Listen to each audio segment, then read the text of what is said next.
3 मई तक बढ़ाया गया देश में लॉकडाउन। 3 मई तक हम सभी को, हर देशवासी को लॉकडाउन में ही रहना होगा।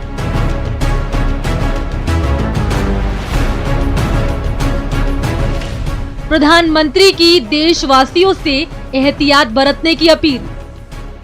अनुशासन का उसी तरह पालन करना है जैसे हम करते आ रहे हैं। सप्तपदी का पालन करके लड़े कोरोना से। ये सप्तपदी विजय प्राप्त करने का मार्ग है।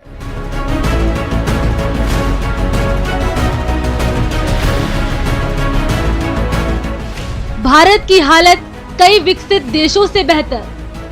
दुनिया के बड़े बड़े सामर्थ्यवान देशों में कोरोना से जुड़े आंकड़े देखें तो उनकी तुलना में आज भारत बहुत संभली हुई स्थिति में है। अब बड़ी चुनौती अर्थव्यवस्था, रोजगार के मोर्चे पर।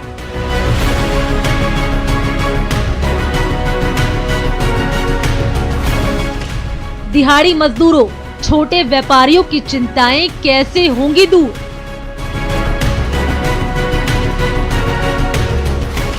अर्थव्यवस्था पर कोरोना के असर को कैसे कम किया जाएगा? नमस्कार, बहुत स्वागत है आपका। प्राइम डिबेट देख रहे हैं आप। आपके साथ मैं जेपी शर्मा। जैसा कि तय माना जा रहा था, आज लॉकडाउन को आगे बढ़ाने का ऐलान कर दिया गया। अभी 3 हफ्ते के लिए लॉकडाउन बढ़ाया गया है, जो 3 मई को पूरे होते हैं। प्रधानमंत्री ने लॉकडाउन में कठोर शर्तों के साथ कुछ शिथिलता के संकेत दिए, जो 20 तारीख के बाद लागू होंगे। राजस्थान सरकार पहले से इस बारे में जागरूक है, सतर्क है, संवेदनशील है। राजस्थान ने स्थिति की भयावहता को समय रहते हुए भांप लिया था और 22 मार्च के जनता कर्फ्यू के साथ ही लॉकडाउन का ऐलान कर दिया था। अब 3 सप्ताह आपको, हमको, पूरे देश को घर में रहकर कोरोना से लड़ना है। इस बीच अर्थशास्त्रियों की चिंता, व्यापारियों की चिंता अपनी जगह जायज़ हैं, जो ये कह रहे हैं कि कोरोना काल में लोगों तक रोटी का पहुंचना और कोरोना के उत्तर काल में अर्थव्यवस्था को वापस पटरी पर लाना कोई आसान काम नहीं है। 130 करोड़ देशवासी जैसे कोरोना से कंधे से कंधा मिलाकर लड़ रहे हैं, वैसे ही अर्थव्यवस्था की चुनौतियों से भी लोगों को मिलकर लड़ना होगा। और आज प्राइम डिबेट में इस पर चर्चा होगी इन सवालों के साथ कि दिहाड़ी मजदूरों की रोजी का क्या रास्ता निकले।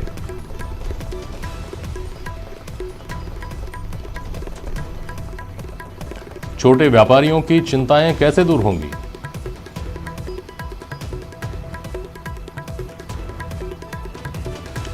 और इकोनॉमी को वापस पटरी पर कैसे लाया जाएगा?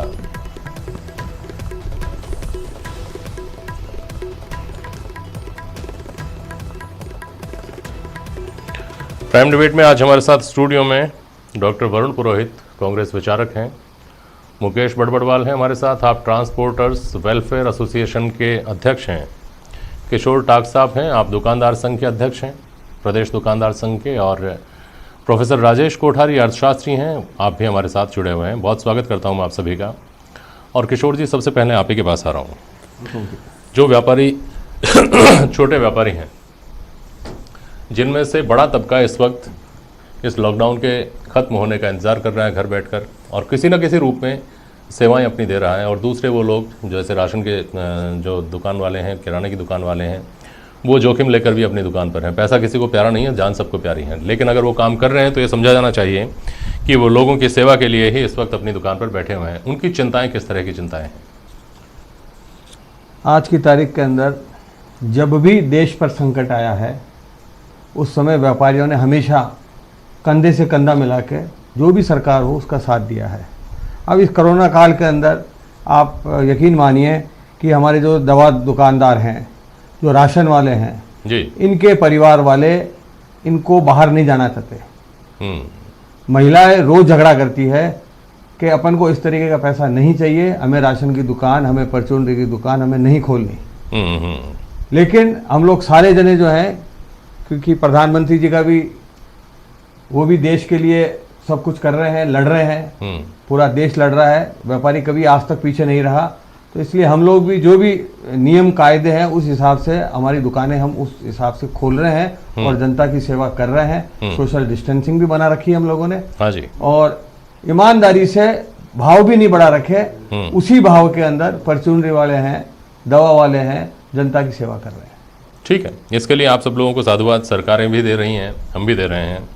इसके साथ आप लोग क्या चुनौतियां महसूस कर रहे हैं कि ठीक है इस वक्त सेवा का समय है, इस वक्त मानवता दिखाने का समय है, इस वक्त देश के प्रति अपना कर्तव्य दिखाने का समय है। जब इससे निपट जाएं तब आप लोगों को वापस पटरी पर आने के लिए, अपने व्यापार को पटरी पर लाने के लिए, अपनी इकोनॉमी को पटरी पर लाने के लिए क्या ज़रूरतें आप लोग महसूस करते हैं कि ये होना चाहिए? ये बहुत मुश्किल है साहब। अभी का जो मैं डराना नहीं चाहता, लेकिन ये अवश्य कहूँगा कि वापस पटड़ी पे लाना और छोटे व्यापारियों को, छोटे दुकानदारों को वापस, जो आज की तारीख के अंदर खुद के लिए तो वो कर सकते हैं, लेकिन उनके यहाँ जो कर्मचारी हैं खुद के और खुद के परिवार को छोटा दुकानदार सक्षम है कि वो भोजन करा सकता है, घर पर रख सकता है। सही बात है। लेकिन उसके यहाँ जो 10 आदमी, 5 आदमी, 15 आदमी और उसका परिवार है, वो उसको ना तनख्वाह दे सकता है, ना आज की तारीख में दुकान का किराया दे सकता है, ना कोई EMI दे सकता है, ना माल के जो सप्लायर हैं उनका पेमेंट कर सकता है। ये सारा काम चलता है रोटेशन पे। और अब जब आज करीब करीब आप देख लीजिए 22 तारीख से और अब तक आप देख लीजिए लगभग आप समझ लीजिए 3 हफ्ते हो गए हैं और रोटेशन सारा बिगड़ा पड़ा है। ऐसे हालात के अंदर बहुत मुश्किल है छोटे दुकानदार वापस अपने पैरों पे खड़े हो जाएंगे। ये वही दुकानदार हैं जो सरकार को GST के रूप में हर माह टैक्स कमा के पिछले 60 सालों से दे रहे हैं और आज तक इन दुकानदारों ने सेवा की है, देश के लिए भी, परिवार के लिए भी, स्टाफ के लिए भी, उनके परिवार के लिए भी, लेकिन कभी कुछ मांगा नहीं है। लेकिन इस कोरोना संकट ने इन छोटे दुकानदारों की कमर तोड़ दी है। कुछ तो वैसे ही 2-3 साल से आप देख रहे हैं अर्थव्यवस्था और मद्दी वैसे ही है और इसने पूरी कमर तोड़ के रख दी है। अगर इस समय इन छोटे व्यापारियों को सरकार की तरफ से कोई आर्थिक सहायता नहीं मिली तो बहुत मुश्किल है। आगे जाके बेरोजगारी भी बढ़ेगी और साथ के साथ दुकानें बंद हो जाएंगी, व्यापार बंद हो जाएंगे और सरकार को जो हर महीने इनसे रेवेन्यू मिलता था वो बंद हो जाएगा। और ऐसे समय में जब हमने आज तक 60 सालों से कुछ मांगा ही नहीं है, अगर हमारी बैलेंस शीट आप उठा के देखें तो 60 साल में सरकार के खाते में हमने अरबों खरबों रुपए जमा कराया है, लेकिन किशोर जी 1 रुपया भी हमें नहीं दिया। जब सरकार खूब मुखातिब है, सरकार खुद मुखापेक्षी है पूरे देश की, व्यापार जगत की, उद्योग जगत की, बाकी लोगों की, उस वक्त मांगना, ये कहकर मांगना कि हमने कभी नहीं मांगा, अब ये वक्त है मांगने का, ये तो थोड़ा सा ऐसा लगता है व्यापारी कभी मांगना चाहता ही नहीं साहब। व्यापारी तो आज तक दिया ही दिया है। ठीक बात है, ठीक लेकिन आज की तारीख में जब व्यापारियों की, छोटे दुकानदारों की कमर टूट गई है, उस समय हम सिर्फ यही चाहते हैं कि आप हमें सहयोग करिए, 2-3-4 महीने का जो भी है कुछ एक ऐसा आर्थिक पैकेज दे दो जिससे हम वापस खड़े हो जाएं। ये क्या चीज़ हो सकती है, ये क्या राहत हो सकती है, इस बारे में राजेश जी के पास भी जाएंगे। लेकिन इसी तरह की मिलती जुलती चिंताएं आपकी भी हैं मुकेश बड़बड़वाल। ट्रांसपोर्टर्स की इस वक्त एक अहम भूमिका है और चिंता भी है। वो हर कोई जानता है कि अगर चीज़ें एक जगह से, ज़रूरत की चीज़ें दूसरी जगह तक नहीं पहुंचेंगी तो बहुत मुश्किल हो जाएगी। वो पहुंचाने का काम जो ट्रांसपोर्टर्स हैं वो कर रहे हैं, जिनके साथ व्यावहारिक दिक्कतें, जब मेरी बात होती है, लोगों के फ़ोन आते हैं तो पता चलता है कि उनके साथ इतनी दिक्कतें आ रही हैं, वो घर से निकल जाएंगे लेकिन उनको ये पता नहीं कि उनको खाना कहाँ मिलेगा। रास्ते में तो ढाबे रेस्टोरेंट तो सब बंद हैं, उनको खुले में चलना है। हर आदमी को घर में रहने के लिए कहा जा रहा है, लेकिन उनको खुले में चलना है, उनको लगातार सफ़र करते रहना है। कहाँ रुकना पड़ जाए, कहाँ जाना पड़ जाए, किस किस के वो संपर्क में आ रहे हैं, कुछ पता नहीं। इतनी सारी जोखिम लेकर के आदमी घर से निकल रहा है और भी तमाम तरह की दिक्कतें आ रही होंगी। पहले वो बोलिए, फिर आगे बात करते हैं। सबसे पहले तो ETV का धन्यवाद। न्यूज़ 18 ने सबसे पहले ड्राइवरों को कोरोना वॉरियर्स बता के और प्राथमिकता से ड्राइवरों को दिखाया। उनकी समस्याएं, उनकी परिस्थिति को ध्यान में रखते हुए पहली बार इस मुद्दे को ETV चैनल पे दिखाया। किसी भी सरकार द्वारा ड्राइवरों के बारे में 2 शब्द भी नहीं कहे गए, जबकि आज हर व्यक्ति को, हर क्षेत्र से जुड़े हुए लोगों को ये कहा जा रहा है कि आप घर पे रहें, सुरक्षित रहें।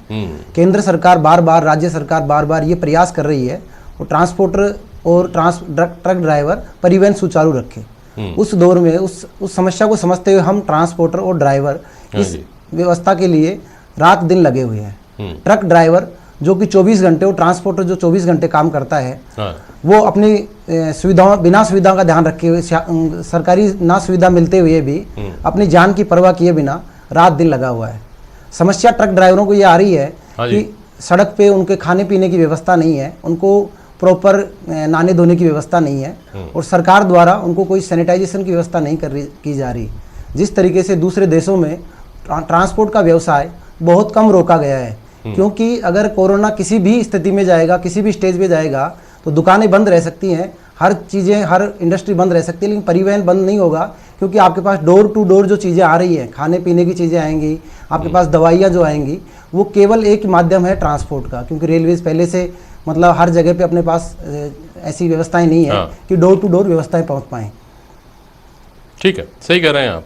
और ये इसलिए भी ज़रूरी है कि ट्रांसपोर्टर्स अगर खुद इस बात की चिंता नहीं की गई कि वो इन्फेक्ट नहीं हों, तो उनके द्वारा ही सामान ले जा रहा है, उनके द्वारा लाया गया सामान जो है उसी को लोग उसका उपयोग कर रहे हैं। तो इस बात की चिंता मानवीय नज़रिए के अलावा वैसे भी की जानी चाहिए। राजेश कोठारी जी, आपके पास आ रहा हूँ और आपसे समझना चाह रहा हूँ कि बहुत जायज़ चिंता किशोर टाक की है, बहुत जायज़ चिंता मुकेश बड़बड़वाल की है, और इनके जैसे बहुत सारे व्यवसाय से जुड़े हुए लोगों का वर्ग है जिनकी चिंताएँ हैं इस बात को लेकर कि अब आगे जब ये लॉकडाउन खुलेगा तब क्या होगा, हमारे काम धंधे जो हैं उनको लेकर के बहुत मुश्किल परिस्थितियां सामने आने वाली हैं। दूसरी तरफ सरकारों की स्थिति ऐसी नहीं है, चाहे वो राजस्थान की सरकार हो, किसी दूसरे प्रदेश की सरकार हो या केंद्र सरकार हो, कि उसके पास बहुत खजाना जो है वो भरा हुआ हो और अभी इस वक्त में वो निकाल करके लोगों पर लुटा दें। खुद सरकारें जो हैं, जैसा मैंने किशोर जी को टोकते हुए कहा, अभी सरकारें अपेक्षा कर रही हैं कि आप लोग बियर करिए, आप लोग इस मुश्किल के समय में हमारा साथ दीजिए। तो क्या रास्ता निकलता हुआ पाते हैं सर आगे?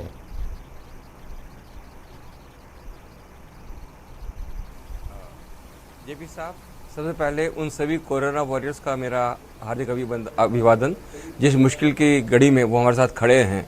उसमें दुकानदार भी हैं, ट्रांसपोर्टर भी हैं, डॉक्टर्स भी हैं, पैरा फोर्सेस भी हैं, पुलिस भी है।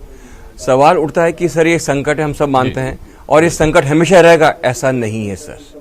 जहां तक 2-3 सवाल उठ के आ रहे हैं कि जब कोरोना सेटल हो जाएगा, बिल्कुल होगा, निश्चित रूप से होगा सर, तो उस वक्त उद्योग धंधों की स्थिति क्या होगी। मैं मानता हूं कि समय टफ है, पर ऐसा नहीं है कि व्यापार हमेशा के लिए खत्म हो जाएगा। इस कोरोना वॉरियर ने, इस कोरोना ने देश के सामने बहुत बड़ी चुनौतियां पेश करी हैं, और जितनी बड़ी चुनौतियां हैं, जितने बड़े चैलेंजेस हैं, उतने ही अवसर ये आपको देने की कोशिश भी कर रहा है। अभी हम लोग क्या है, संक्रमण से जूझ रहे हैं, इसलिए जो आने वाले अवसर हैं उनको हम लोग नहीं देख पा रहे हैं या उसको हम लोग समझ नहीं पा रहे हैं।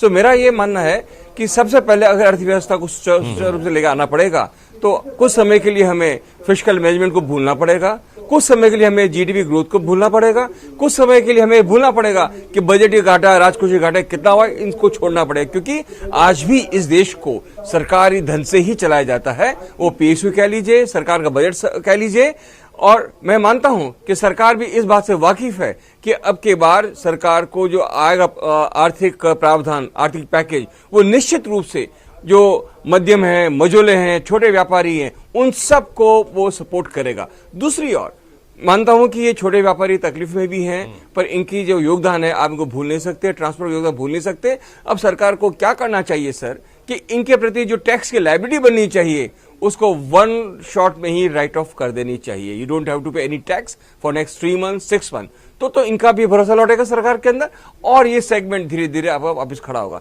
तीसरी बात सर, हमें समझना पड़ेगा कि जो ये संकट आया है, इस संकट ने हमें 3-4 चीजें सिखा दी हैं सर, कि why there is unnecessary urbanisation. सब लोग बॉम्बे काम करने क्यों जा रहे हैं भाई? क्योंकि हम अपने यहाँ पर अवसर क्रिएट करने में सफल नहीं हो पाए हैं। तो सरकारों के सामने ये बहुत बड़ा सवाल है कि अगली बार कोरोना जैसे कोई महामारी हुई तो हम लोग क्या कर पाएंगे। सो अवसर क्या रहा है कि हमें अपने ही स्तर के ऊपर अपने ही उद्योग धंधे काम शुरू करने पड़ेंगे, और वापस अर्थव्यवस्था की जो तेजी है, विकास है, वो कृषि से ही आने वाली है। कृषि या इंफ्रास्ट्रक्चर, ये 2 सेक्टर ऐसे हैं जिन पे हम सोच सकते हैं कि हम वापस अर्थव्यवस्था के अंदर जान फूंक सकते हैं। और इसके साथ साथ हमें यह भी समझना पड़ेगा कि हमारे पास में हम जो चाइना जैसे राष्ट्र से लड़ने की ताकत नहीं है, पर यस, भारत का बाजार इतना बड़ा बाजार है कि मैं मान के चलता हूं कि आज नहीं 3 महीने बाद, 6 महीने बाद अर्थव्यवस्था के अंदर वापस नॉर्मलसी आएगी, क्योंकि कोई भी बड़ा राष्ट्र लंबे समय तक जिसके पास इतने सारे लोग हैं, 130 बिलियन लोग हैं, निश्चित रूप से वो बहुत बड़ी श्रम शक्ति है और इस श्रम शक्ति को ही हमें कैपिटलाइज करना होगा। तो मेरा मानना यह है कि निश्चित रूप से ये संक्रमण है, संकट काल है, पर इसके साथ बहुत सारे अवसर भी पैदा हो रहे हैं। सप्लाई चेन मैनेजमेंट है, फार्मेसी है, IT इंडस्ट्रीज है, ये आने वाले जमाने के ग्रीन ऑप्शंस हैं। ठीक है कोठारी साहब, मैं देखता हूँ, वापस आऊँगा आपके पास।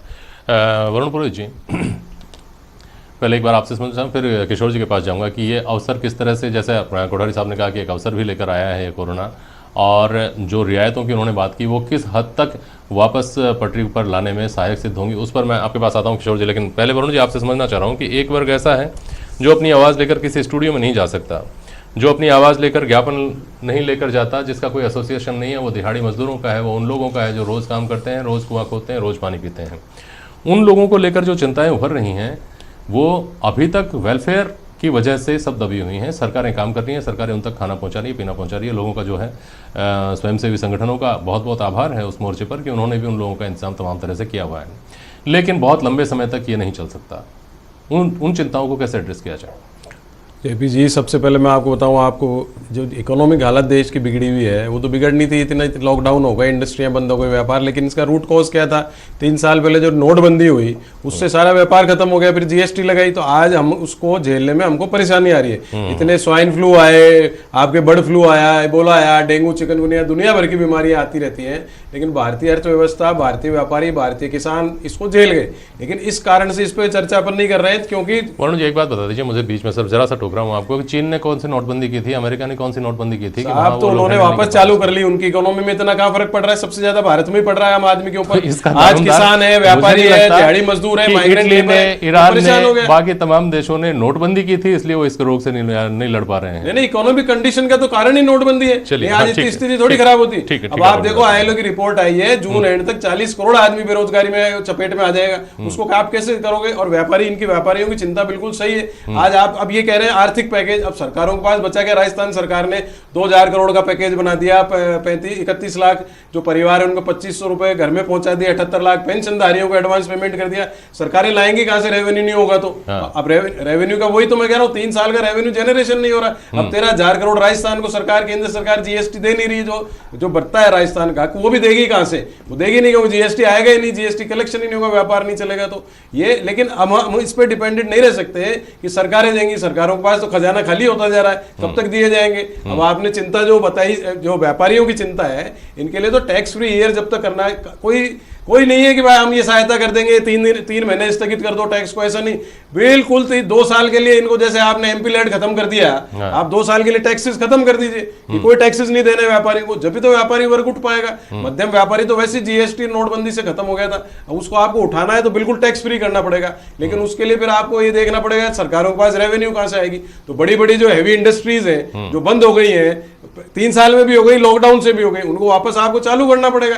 यही राज्य सरकार, अशोक गहलोत जी ने केंद्र सरकार से यही तो मांग की थी कि पार्शियल लॉकडाउन हटाना पड़ेगा, उसमें आप सोशल डिस्टेंसिंग है, सैनिटाइजेशन है, ये सब करके इंडस्ट्री चालू करो। हरियाणा का मैं देख रहा था, मुख्यमंत्री का, उसने कहा है कि हम तो चालू कर रहे हैं बड़ी इंडस्ट्रीज को। ट्रांसपोर्टर्स की बात है, हिमाचल प्रदेश ने कल ट्रांसपोर्टर्स के लिए खोला है, परमिशन दी है, पास के साथ जाओ। जब तक सप्लाई चेन नहीं होगी, आगे अपना व्यापार है, आम आदमी उसको परेशान। ठीक है, तो मतलब राजस्थान में क्या होना चाहिए? पार्शियल लॉकडाउन है, पार्शियल लॉकडाउन है। 247 धान मंडियों को सैनिटाइजेशन करके खोलने की पूरी नीति सरकार ने कर ली।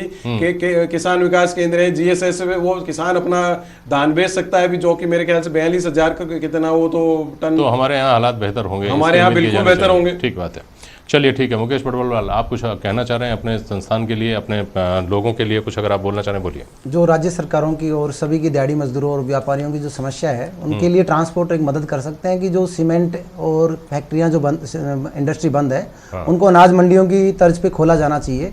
क्योंकि ट्रांसपोर्टर, ट्रक ड्राइवर और ये लोग सोशल डिस्टेंसिंग अपने आप में रखते हैं, क्वारंटाइन रहते हैं, ये अलग अलग गाड़ियों में रहते हैं, और इनका भीड़ वगैरह ऐसी जगह पे ये इकट्ठे भी नहीं रहते हैं, और इनका इंडस्ट्री में, अर्थव्यवस्था में बड़ा योगदान है। कुछ इंडस्ट्री जैसे सीमेंट फैक्ट्रियां हैं और मार्बल इंडस्ट्री और जैसे कोटा स्टोन वगैरह की जो इंडस्ट्री है उनको खोला जाना चाहिए और उनको जो ट्रांसपोर्टेशन की जो व्यवस्थाएं हैं वो सुचारू चलती रहें, जिससे लेबर वगैरह की समस्या भी खत्म हो। लोडिंग अनलोडिंग में जो लेबर काम आती है उससे सरकार का दबाव भी कम हो। दूसरे देशों की जैसे मतलब ट्रांसपोर्टेशन का वहाँ कम से कम रोका गया है, उसी तरह अपने यहाँ भी, अगर जैसे आप बात कर रहे थे अभी चाइना की, जेपी सर आप चाइना की बात कर रहे थे, वहाँ पे ट्रांसपोर्टेशन को कम से कम रोका गया है। इटली जैसे क्षेत्र में भी कम से कम रोके गया है, वहाँ पे प्रॉपर व्यवस्था दी गई है। और मैं एक बार फिर रिपीट करना चाहूंगा कि किसी भी स्टेज पे कोरोना जाएगा तो भी ट्रांसपोर्टेशन को सुचारू रखना पड़ेगा, इसलिए उनकी व्यवस्थाएं ट्रांसपोर्ट डिपार्टमेंट, परिवहन विभाग अच्छी तरह से कर सकता है। ठीक है किशोर जी, बहुत संक्षेप में बताइएगा कि टैक्स की जो राहतें हैं जिसकी बात राजेश कोठारी साहब ने भी कही और वरुण जी ने 2 कदम आगे जाकर कहा कि 2 साल तक फ्री कर देना चाहिए, इससे काम चलता है या कुछ और? बड़ी हास्यास्पद बात लगती है साहब। टैक्स जब लगेगा जब माल बिकेगा। अच्छा, मैं माल तो आपका बिकेगा, माल तो दुकान खोलते बिकेगा, चालू होएगी, माल आएगा, माल बिकेगा भी। हाँ, आपका साइकिल रिस्टोर होने में एक टाइम लगेगा, खोल ही नहीं पाएंगे। मकान मालिक कह रहा पहले किराया दो उसके बाद दुकान खोलने दूंगा, वो दुकान ही नहीं खोलने पाएगा। आप करो टैक्स कम कर दो। मैं आपको एक संक्षिप्त में ये बात कह दूं कि पिछले 60 सालों में कितनी सरकारें आई हैं गई हैं, किसी के मन में दृढ़ इच्छा ये नहीं थी कि हमें इन छोटे दुकानदारों को कुछ देना है। आज ये कहते हैं हमारा खजाना खाली है। मैं कहता हूँ आप ये मुझे समझाइए, पिछले 60 सालों में हमने आपको करोड़ों खरबों रुपया जो कमा के दिया है, आप हमारे को बोल रहे हो। आज हम अगर बैंक में एफडी कराते हैं 1 लाख रुपए की और हम जरूरत पड़े जब वापस आए, साहब हमको 75% आप लोन दीजिए, बैंक वाला देते हैं। हमने आज अरबों खरबों रुपया कमा के दे दिया, आपने वो पैसा सब लोगों में बांट दिया। किसी को आपने उजला का गैस दे दिया, किसी को आपने गेहूं दे दिया, फिर 5 किलो आपने चावल दे दिया, 2 किलो दाल फिर दे दी, पर आपने दुकानदारों को आधा किलो दाल भी नहीं दी। और ऊपर से कहता हूं हमारा खजाना खाली है और आप हमारी मदद कीजिए। हमें ये समझ में नहीं आ रहा है कि हमने आज तक लिया क्या है आपसे। कोई ऑन रिकॉर्ड मुझे बता दे कि आपने छोटे दुकानदारों को किसी भी सरकार ने पिछले 60 साल में कुछ दिया हो। पेंशन हमारे को मिलती नहीं है। आप मुझे, हमारे पास कोई खेत नहीं है, हमारे पास कोई खलियान नहीं है, बीपीएल कार्ड हमारे पे लागू नहीं है। अब आप मुझे समझाओ कि कौन सा ऐसा कटोरा है जिसको लेके हम बैठे जहाँ पे कि छोटे दुकानदार अपने आप के लिए भीख मांगे वहां जाके बैठ के। हम सरकार समय की बात है, आपने बहुत जायज सवाल आपने उठाया है। आर्थिक सहयोग सरकार को देना चाहिए इस वक्त। ठीक है, इस बहुत जायज सवाल आपने उठाया। 170 लाख करोड़ रुपया आपने देश का, ठीक है, समय बांट दिया, समय हो गया है। 170 लाख करोड़ रुपया, उसमें से 1 रुपया हमारे छोटे दुकानदारों को नहीं दिया। और सुबह शाम सेवा हम कर रहे हैं। हमारी ड्यूटी देखिए आप। मैं 2 मिनट और लेना चाहूंगा आपसे, आप हमारी ड्यूटी देखिए। छोटा दुकानदार कभी होली दिवाली नहीं मनाता। क्या है साहब की दिवाली है, रोशनी होगी, सारा बाजार उसको खोलना पड़ता है। दिवाली के ऊपर वो पूजा नहीं कर सकता, घर वाले चिल्लाते रहते हैं कि साहब ये को पूजा करनी है कि नहीं साहब, बाजार खुला पड़ा है। आज की तारीख के अंदर किसी भी आपके राजनीतिक पार्टियों को अपनी शक्ति दिखानी पड़ती है, हमारी दुकानें बंद कर देते हैं, वो नुकसान हमें उठाना पड़ता है। जब दुकानें बंद होती है उसका लॉस भी होता है, कर्मचारी को तनख्वाह भी हम देते हैं। किशोर जी, आपका सवाल, आप जो सवाल उठा रहे हैं बिल्कुल जायज़ समझ में आ रहे हैं। मेरे पास समय की अभी बाध्यता है, लेकिन मैं ये वादा करता हूँ आपसे कि इस पर मैं विस्तार से, ये एक बहुत मुझे लग रहा है कि विस्तृत विषय है, इसके ऊपर एक दिन फिर से मैं चर्चा रखूँगा, डिबेट में आपको बुलाऊँगा और ये बात सरकार तक हम पहुँचाने की कोशिश करेंगे। आज के लिए आप सभी का बहुत शुक्रिया। नमस्कार।